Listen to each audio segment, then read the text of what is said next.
Hello students, today I am going to start the next lesson, that is new lesson, that is superposition of wave in paper 1. Okay, see, you have already learned about the waves, right? In standard 11 in lesson that is sound. In sound lesson you have studied about the what are waves and types of wave. In types of wave you have studied about the mechanical waves and non-mechanical waves, right? And also progressive waves. In that you have studied about the longitudinal waves, transverse waves, and also properties of that all waves, right? So today we are going to see in this lesson some details about the wave. Okay, so let us start with the introduction. See, first point, a mechanical wave is a disturbance produced in an elastic medium due to periodic vibration of particles of the medium about their respective mean position, like example water waves and sound waves. It means what? Mechanical waves and non mechanical waves दो types के waves रहते हैं जो तुम लोगों ने already 11th standard में पढ़े हैं. In that we are going to see first point about the mechanical waves. तो मैकेनिकल वेव क्या रहती है? ऐसी वेव रहती है in that particles are get vibrate from their mean position. मतलब जो पार्टिकल्स रहते हैं वेव में वो क्या होते हैं? वाइब्रेट होते हैं from their mean position and produce disturbance. See here, produce disturbance in an elastic medium, that is a mechanical wave. Like example water waves and sound waves, these two are the example of the mechanical waves. Okay, and second is the non mechanical waves. Non mechanical waves do not require material medium for their propagation, right. Mechanical waves जो रहते हैं, mechanical waves क्या रहते हैं? जिनको material medium की ज़रूरत रहती है. They require material medium for their propagation. Like sound और वाटर वेव्स ऐसे वेव्स है जिनको मटेरियल मीडियम की मटेरियल मीडियम ज़रूरी रहता है. बट नॉन मैकेनिकल वेव्स जो है उनको मटेरियल मीडियम रिक्वायर्ड नहीं रहता है. Do not require any material medium for their propagation. मतलब प्रोपोगेट होने के लिए उनको कोई भी मटेरियल मीडियम की ज़रूरत नहीं रहती है. ऐसे वेव्स मतलब non mechanical waves. Like example light waves and electromagnetic waves, EM waves in short. जैसे लाइट है, लाइट को पास होने के लिए कोई भी मीडियम की ज़रूरत नहीं रहती है. Okay, right. So see next, thus a wave carries or transfer energy from one point to another, but there is no transfer of matter or particles of the medium in which the wave is traveling.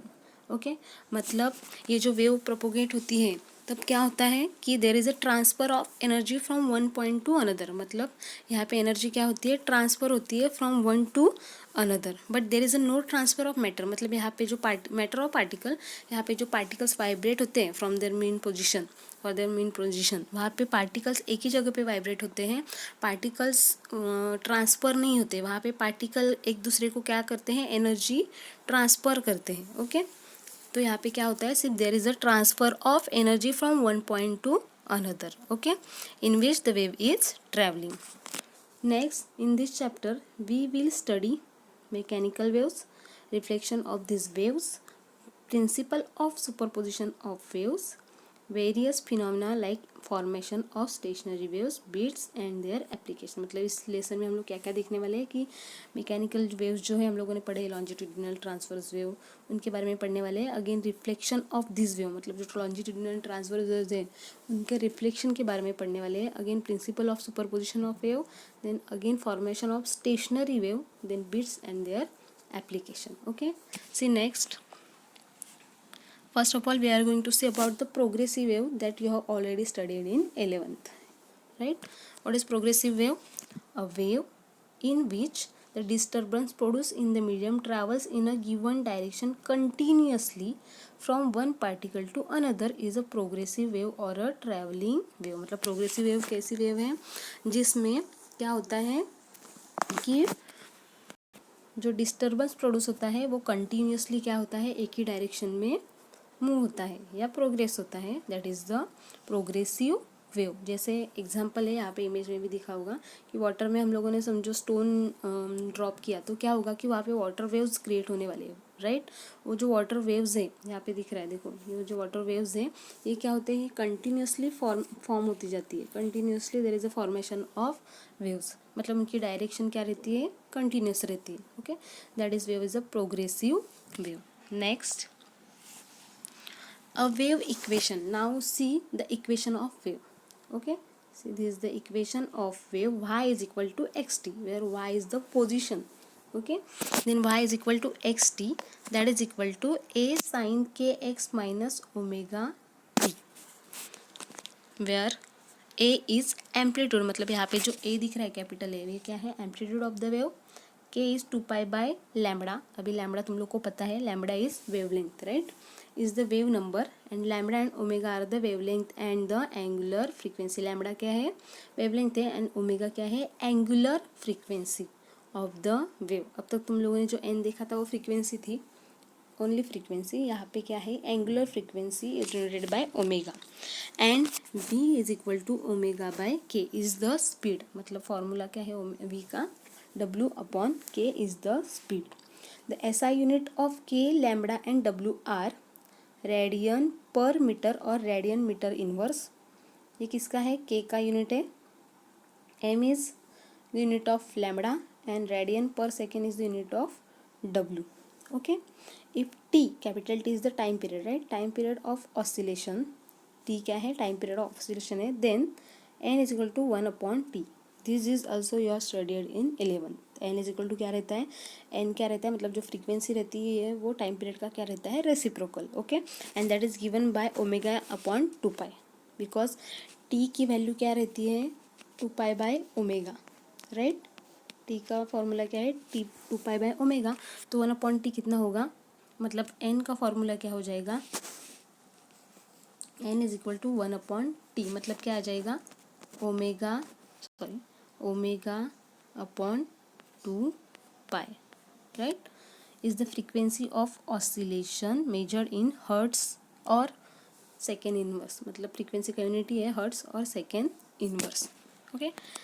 Next we are going to see properties of progressive wave. Now you have an idea about the progressive waves, properties of progressive wave.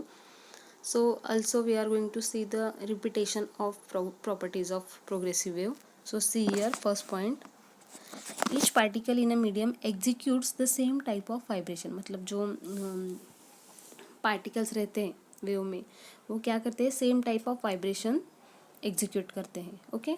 Then second is all vibrating particles of the medium have the same amplitude, period and frequency, मतलब वहाँ पे जो particles रहते हैं wave में, ठीक है,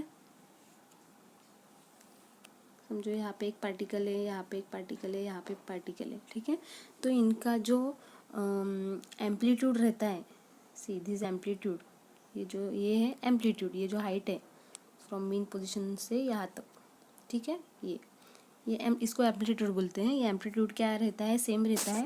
बाद में इस एक वेव को कवर करने के लिए जो टाइम लगता है हर वेव को, वो कितना रहता है, सेम रहता है, that is T. And frequency, अगर टी सेम है तो फ्रीक्वेंसी भी क्या रहेगा, अभी same for that medium only, okay. Frequency का तुम लोग को पता है कि उसी मीडियम में सेम रहती है, अगर मीडियम चेंज हुआ तो फ्रीक्वेंसी चेंज होती है, ठीक है। So all vibrating particles of the medium have the same amplitude, period and frequency. The phase changes from one particle to another, हर पार्टिकल के लिए फेज क्या होता है, चेंज होता है। अभी फेज के बारे में तुम लोगों ने ऑलरेडी 11th स्टैंडर्ड में देखा है, which is the starting position of a particle, phase is the starting position of a particle, okay. Then next is no particle remains permanently at rest, एक कोई भी पार्टिकल रेस्ट पोजिशन में permanently नहीं रहता है। Next, the particles attain maximum velocity when they pass through their mean position, जब वो mean position से पास होते हैं तब वो मैक्सिमम वेलोसिटी ऑकर करते हैं, okay. During the propagation of wave energy is transfer along the wave, there is no transfer of matter, ये तो भी हम लोगों ने पढ़ा पॉइंट में, एक पॉइंट में, कि प्रोग्रेसिव वेव में क्या होता है कि मैटर और पार्टिकल ट्रांसफर नहीं होते हैं, energy from particle to particle transfer होती है during the propagation of a wave, okay. Next, the wave propagates through the medium with a certain velocity. जब वेव प्रोपोगेट होती है थ्रू मीडियम तो उसकी एक सर्टन वेलोसिटी रहती है, सर्टन स्पीड रहता है. Okay. The progressive wave are of two types, transverse waves and longitudinal wave that you have already learn in 11th. Okay. Progressive wave दो टाइप की रहती है, longitudinal waves and transverse wave. The first is the in a transverse wave. Transverse wave, vibration of a particle are perpendicular to the direction of propagation of wave and produce crest and trough in their medium for of travel. Okay, मतलब जब longitudinal wave पास होती है तब वहाँ पे क्या form होते हैं, crest and trough, crest and trough, right, in a given direction. और ये एक दूसरे को क्या है, ये जो डायरेक्शन है propagation of direction of wave और ये जो पार्टिकल वाइब्रेट होते हैं इनका डायरेक्शन क्या रहता है, perpendicular. Okay. In longitudinal wave vibration of a particle produce compression and rarefaction along the direction of propagation of wave. Okay. अभी ये जो ट्रांसवर्स वेव हम लोगों ने देखी, इसका एग्जांपल हम लोग स्ट्रिंग के बारे में ले सकते हैं कि एक बॉल है और उसको स्ट्रिंग कनेक्ट किया और मैंने वर्टिकली उसको अगर वाइब्रेट किया तो इस तरह से क्रेस्ट एंड ट्रफ फॉर्म होगा, राइट. तो स्ट्रिंग वेव जो आएंगे वो क्या हुए, transverse wave. But longitudinal wave लिया जाए, लॉन्जिट्यूडिनल वेव, तो यहाँ पे जो पार्टिकल वाइब्रेट होते हैं वहाँ पे डायरेक्शन ऑफ प्रोपोगेशन वेव से वो परपेंडिकुलर नहीं रहते, सेम डायरेक्शन रहती है. मतलब पार्टिकल वाइब्रेट भी उसी डायरेक्शन में होते हैं and direction of propagation wave भी उसी डायरेक्शन में रहती है, राइट. जैसे मैंने यहाँ पे मैं ड्रॉ कर रही हूँ, ये हुआ रैरिफ्रैक्शन, ये हुआ कॉम्प्रेशन. रैरिफ्रैक्शन में पार्टिकल सेपरेट रहते हैं, कॉम्प्रेशन में वो क्राउड रहते हैं, क्राउडली रहते हैं, ठीक है. तो लॉन्जिट्यूडिनल वेव में क्या होता है कि इट प्रोड्यूस कॉम्प्रेशन एंड रैरिफ्रैक्शन. मतलब ये जो सेपरेट दिख रहे पार्टिकल्स ये रैरिफ्रैक्शन हुआ और ये जो क्राउड दिख रहा है लाइंस का वहाँ पे क्या होते हैं, पार्टिकल्स क्राउड होते हैं. ओके. मतलब कॉम्प्रेशन होता है. तो दो ट्रांसवर्स में क्रेस्ट एंड ट्रफ फॉर्म होती है और लॉन्जिट्यूडिनल में रैरिफ्रैक्शन एंड कॉम्प्रेशन फॉर्म होता है. एंड ट्रांसवर्स में वाइब्रेशन, पार्टिकल का जो वाइब्रेशन है और डायरेक्शन ऑफ वेव है उनका डायरेक्शन क्या रहता है, परपेंडिकुलर रहता है और एक दूसरे को परपेंडिकुलर रहते हैं. और यहाँ पे क्या रहता है कि पार्टिकल भी उसी डायरेक्शन में वाइब्रेट होते हैं जिस डायरेक्शन में वेव प्रोपोगेट होती है. जैसे इसका एग्जांपल है लॉन्जिट्यूडिनल का sound waves, right. Sound waves is the example of longitudinal wave. और you can say spring waves. Spring की वजह से जो वेव्स फॉर्म होंगे वो क्या होंगे, अगर स्प्रिंग को मैंने स्ट्रेच किया, एक रिजिड सपोर्ट को कनेक्ट किया और उसको स्ट्रेच किया कोई भी वन डायरेक्शन में और रिलीज़ किया तो क्या होगा, वहाँ पे कॉम्प्रेशन रैरिफ्रैक्शन फॉर्म होगा. तो वहाँ पे वो एग्जांपल किसका हुआ, longitudinal wave. Okay. Next. So we have completed about the introductory part of superposition of waves. In that we have studied about the progressive wave and properties of progressive wave. Okay. And again equation of the progressive wave. The next part we will see in a next lecture.